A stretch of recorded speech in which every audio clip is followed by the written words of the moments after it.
Hello again, everybody. Time for another episode of Scotty Time. I'm Scotty.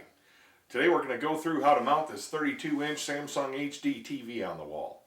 We'll touch base on things like mounting the bracket to the back of the TV, but more importantly, how to find the stud in the wall and making sure that we mount the bracket securely. You know, there's a lot of great deals out there this time of the year, especially for Christmas. This TV right here, my wife picked up at Sam's Club for $159. It's a 4K HD TV. There's a lot of smoking deals out there. Our mounting bracket got on Amazon for 25 bucks. Very easy to install. Should work perfect for this TV. I think by the end of our program here, you'll have a good idea how to do this yourself. If you have any questions or comments, please let us know. Also, please give us a like and hit the subscribe button below, and we appreciate you watching. So let's get after it here and we'll get this done. All right, folks, just to give you a quick overview on the tools we're going to use. We're going to have a stud finder, tape measure, pencil, box cutter, drill bits, Makita electric screwdriver, a level, and a Makita impact drill driver to mount our hardware into the wall. All right, folks, we've got everything unpacked here. You know, I continue to get impressed by these universal mounting kits that you can buy. Like I told you, my wife found this particular one on Amazon. It was like 25 bucks. But you can see all the holes through the plate here. You can pretty much make these things for every size flat screen TV. This particular one, being a 32 inch, is actually going to use these inner holes.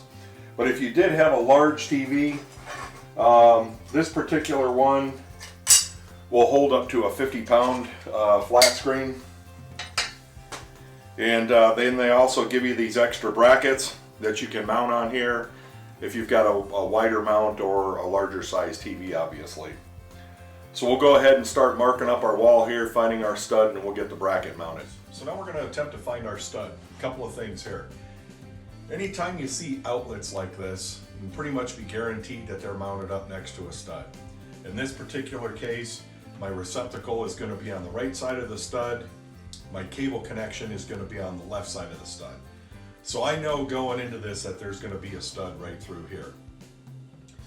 If, let's say, you were mounting your flat screen onto a wall that had a plug down by the floor, and you have an open area like you see here, and you want to try to find the stud, one of the best ways I found is with an actual stud finder.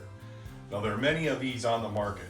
I can tell you without fail, this particular unit is made by a company called Franklin Sensors. I got this particular unit off of Amazon. They run about $55. They are pricey, but I have used the Zircons and a couple of different other manufacturers, and none of them have been as accurate or as easy to use as this Franklin. I actually got the tip on this from a contractor buddy of mine. Was doing some work for me actually in finishing our basement, and when I saw him use it and saw how wide the signal was to find a stud, I thought it was pretty amazing. So all you simply do is you put this up against the wall, you push down on the button, you'll see a series of lights. What I really love about this is it tells me exactly what the width of the stud is. So as I move across the wall here, I've got another one right here. So instead of it just giving you a very narrow window, it kind of tells you where the center of the stud is. So if I move this back over to my receptacles, I know that this center light is where the center of my stud's going to be. So I'm just going to put a mark right here. But again, I already knew this because I've got a receptacle on one side and a cable connection on the other. These are always going to be, if your house is more modern and built, you know, let's say in the last 50 years, your receptacle is going to be connected to a stud. Okay, folks, we're ready to mount our bracket. Pretty good indicators on here. I've got an arrow on the top of here that lets me know that this is the direction that goes up. One of the other things I wanted to point out is you'll notice there's a round hole on the top, there's an oblong hole on the bottom. This gives you a little bit of latitude to adjust it to make sure that it's level. So when we mark our hole down here, we're going to put it directly in the center of the oblong, and again, that will give us some adjustment. So I'll grab a pencil here. I'm going to mount this particular bracket up over the top, and you will notice I've got a laser level here. That will assure me that I have my bracket level.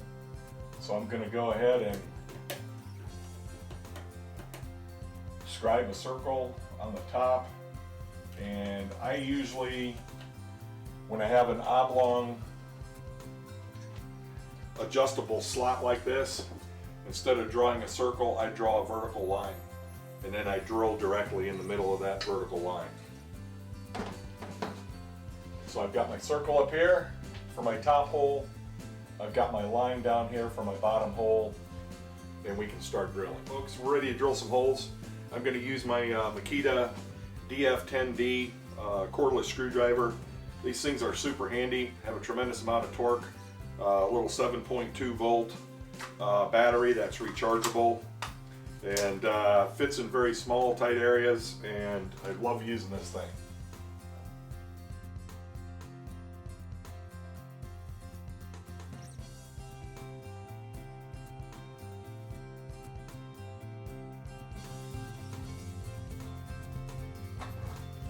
Now we'll take our first screw here. It's easiest to start out in the top of the bracket.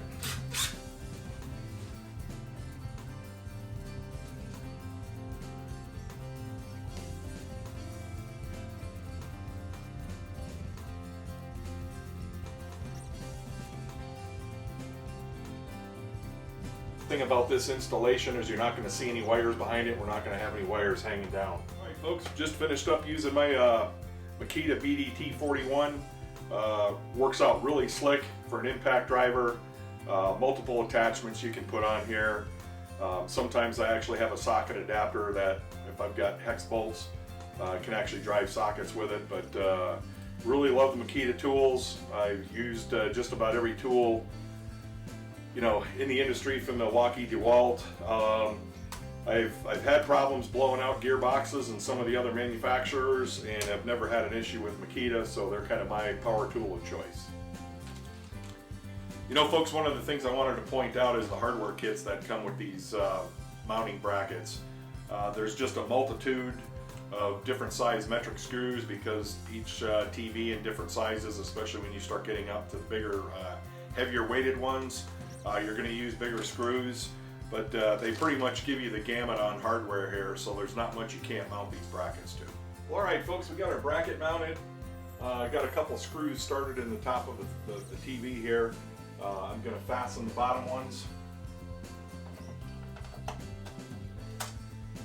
Again, with the amount of configurations and holes there are in the back of these brackets, they're pretty much made for any space.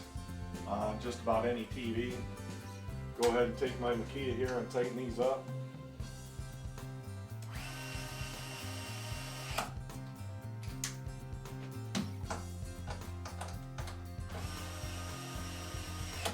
The other thing that's really nice about this tool is it's got a clutch on it with an adjustment, so you can't over tighten. You'll notice as I'm driving the screw in, it'll actually stop.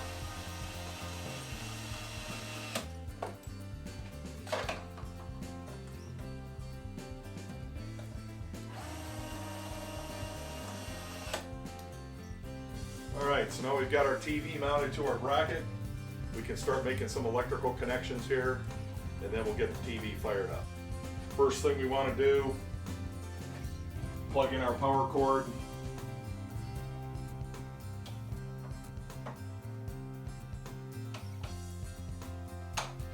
There's a convenient little cord holder on the actual wall bracket itself. Alright, we'll put our cable on.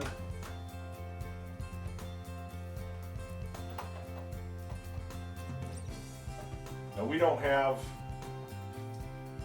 We don't have dish TV or cable TV here or anything like that. I have a digital antenna on my house. I get about 68 stations, and they are absolutely free, which is a fantastic thing.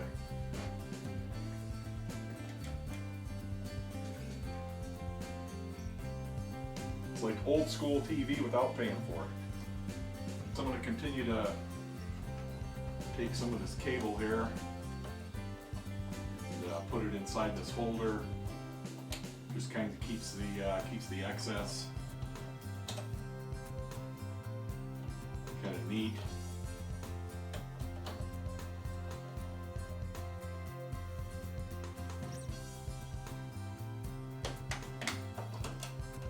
And then what I like to do is I'll add a couple zip ties.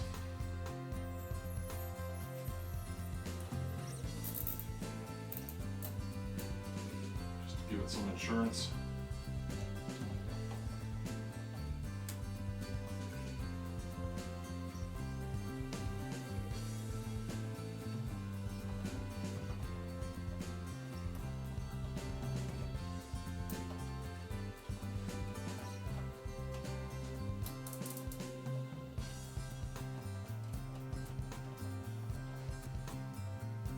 Cut off the tag end here.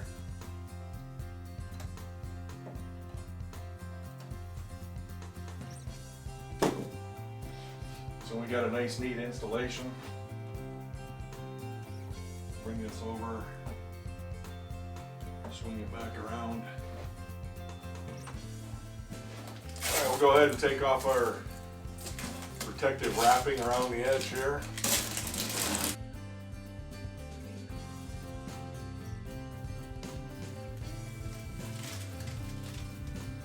Samsung.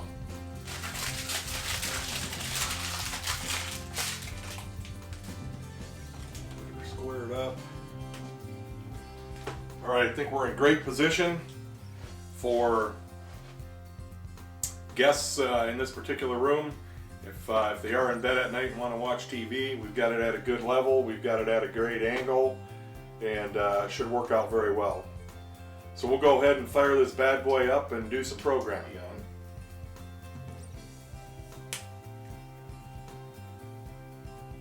Gotta love these smart TVs. There's just so much you can do with them. Watch Hulu, Netflix, Amazon.